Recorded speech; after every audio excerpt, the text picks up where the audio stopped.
नमस्कार दोस्तों, the global आई में आपका स्वागत है। तुर्की, जो अपने आदतों से बाज आता हुआ नहीं दिखाई दे रहा है और लगातार अपने भारत विरोधी चरित्र को प्रकाशित करता रहता है।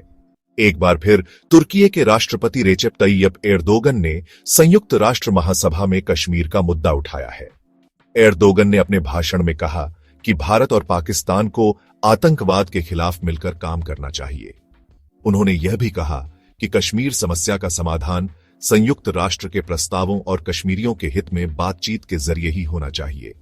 एर्दोगन ने साफ कहा कि साउथ एशिया में शांति और स्थिरता हमारे लिए सबसे जरूरी है। उन्होंने भारत और पाकिस्तान के बीच हाल ही में हुए संघर्ष और उसके बाद हुए युद्ध विराम का जिक्र करते हुए कहा कि वह इस सीज फायर से खुश हैं। आपको बता दें कि पिछले अप्रैल में पाकिस्तान और भारत के बीच तनाव चरम पर पहुंच गया था।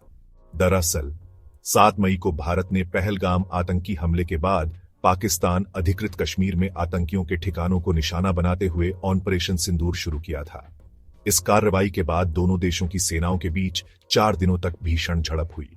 आखिरकार पाकिस्तान की अपील के बाद सीज फायर लागू किया गया। राष्ट्रपति एर्दोगन ने अपने संबोधन में फिर दोहराया कि कश्मीर के लोगों के हित और क्षेत्रीय शांति को ध्यान में रखते हुए बातचीत ही एकमात्र रास्ता है। हालांकि यह पहली बार नहीं है जब उन्होंने संयुक्त राष्ट्र मंच से कश्मीर का मुद्दा उठाया है। पिछले कई सालों से एर्दोगन हर हाई लेवल सेशन में इस मुद्दे पर अपनी राय रखते आए हैं। भारत की ओर से अक्सर कहा गया है कि कश्मीर भारत का आंतरिक मामला है और इस पर किसी भी बाहरी टिप्पणी की आवश्यकता नहीं है। लेकिन एर्दोगन लगातार पाकिस्तान का समर्थन करते हुए कश्मीर का राग छेड़ते रहे हैं। तो कुल मिलाकर संयुक्त राष्ट्र महासभा में इस बार भी एर्दोगन का भाषण कश्मीर पर केंद्रित रहा, जहां उन्होंने शांति, बातचीत और स्थिरता का संदेश दिया।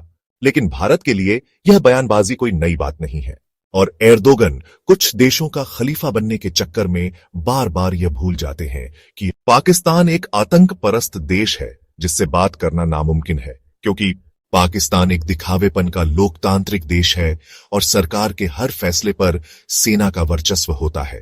ऐसी स्थिति में एर्दोगन को पाकिस्तान का यह पक्ष भी सामने लाना चाहिए कि अगर किसी देश को पाकिस्तान से बात करनी हो तो किससे करे। हालांकि इस बार ऑपरेशन सिंदूर के दौरान तुर्की ने खुल के पाकिस्तान की मदद की थी, जिसके बाद देश में तुर्की के खिलाफ कई एक्सपोर्ट्स पर निजी कंपनियों और कारोबारियों ने स्वतः रोक लगा दी थी। और प्रधानमंत्री मोदी ने भी ग्रीस की यात्रा कर तुर्की को साफ संदेश दिया कि अगर एर्दोगन अपनी हरकतों से बाज नहीं आए तो भारत भी उचित जवाब दे सकता है। खैर, पाकिस्तान को इतना तो समझ आ गया है कि अगर उसने फिर से कोई गुस्ताखी करने की कोशिश की तो ना ही उसे अमेरिका बचा पाएगा, ना तुर्की जैसा कोई देश, क्योंकि भारत अब अपनी लड़ाई अपने स्वदेशी हथियारों से लड़ता है और उसे अपने फैसले लेने से कोई रोक नहीं सकता। इस खबर पर आपका क्या कहना है, कमेंट करके जरूर बताएं। ऐसी और खबर के लिए द ग्लोबल आई को सब्सक्राइब जरूर करें।